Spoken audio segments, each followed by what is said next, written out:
Editor ఆయన అందరూ encourage అభిప్రాయాన్ని చేశారు, ఇప్పుడు క్లాప్స్ ఒక కొట్టి ఛానల్లో నవ్వారు. నేను కూర్చున్నాను, కమాన్ భలే నా మాట్లాడారు. అభిప్రాయాన్ని నేను చెప్తాను. అది నా చెప్పండి. వ్యక్తిగత అభిప్రాయం అవుతుంది.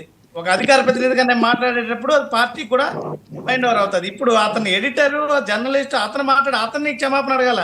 కానీ దీన్ని ఇది మాత్రం ఎవరు మాట్లాడినా ఈ రకమైనటువంటి వ్యాఖ్యలు అయితే మంచి పద్ధతి కాదు. ఇది మాత్రం నేను ఖచ్చితంగా చెప్పగలను. ఈ రకమైనటువంటి మాటలు మాట్లాడడం మంచి పద్ధతి కాదు. ఇది ఏ రకంగా కూడా ఆమోదనీయమైనటువంటి మాటలు కానే కాదు. ఇది ఖచ్చితంగా ఖండిస్తున్నాం మేము కూడా. అయితే అతను మాట్లాడిన దాన్ని తీసుకొని వచ్చి పార్టీకి ఆపాదించడం అనేది మంచి పద్ధతి కాదు.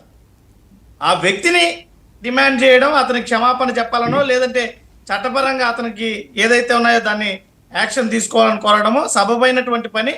దానికి మేము కూడా మద్దతు ఇస్తాం, ఎటువంటి అభ్యంతరం లేదు.